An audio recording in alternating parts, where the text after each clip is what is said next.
The time has come for America to hear the truth about this tragic war.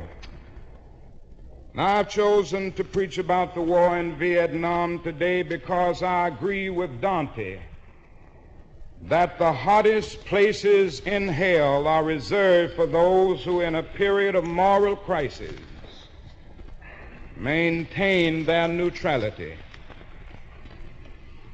There comes a time when silence is betrayal. The truth of these words is beyond doubt, but the mission to which they call us is a most difficult one. Even when pressed by the demands of inner truth,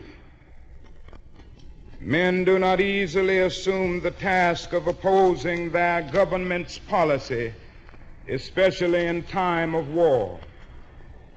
Nor does the human spirit move without great difficulty against all the apathy of conformist thought within one's own bosom. I'm convinced that if we are to get on the right side of the world revolution, we as a nation must undergo a radical revolution of values. We must rapidly begin to shift from a thing-oriented society to a person-oriented society, when machines and computers, profit motives, and property rights are considered more important than people. The giant triplets of racism, militarism, and economic exploitation are incapable of being conquered. A true revolution of values will soon cause us to question the fairness and justice of many of our present policies.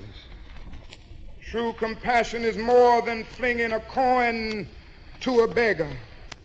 A true revolution of values will soon look uneasily on the glaring contrast of poverty and wealth with righteous indignation. It will look across the seas and see individual capitalists of the West investing huge sums of money in Asia, Africa, and South America, only to take the profits out with no concern for the social betterment of the countries, and say this is not just. It will look at our alliance with the landed gentry of Latin America and say this is not just.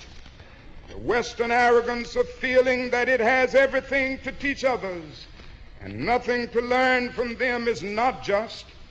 A true revolution of values will lay hands on the world order and say of war, this way of settling differences is not just. This business of burning human beings with napalm, of filling our nation's homes and with orphans and widows, of injecting poisonous drugs of hate into the veins of peoples normally humane, of sending men home from dark and bloody battlefields, physically handicapped and psychologically deranged, cannot be reconciled with wisdom, justice, and love.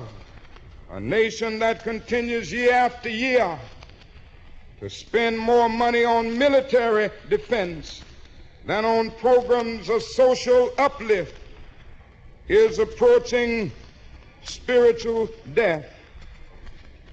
And it is a sad fact that because of comfort, complacency, a morbid fear of communism, our proneness to adjust to injustice, the Western nations that initiated so much of the revolutionary spirit of the modern world have now become the arch anti-revolutionaries.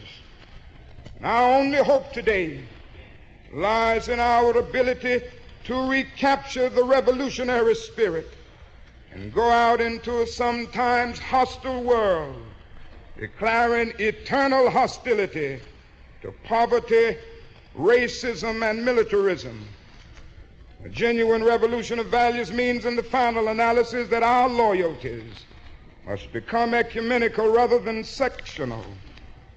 Every nation must now develop an overriding loyalty to mankind as a whole in order to preserve the best in their individual societies.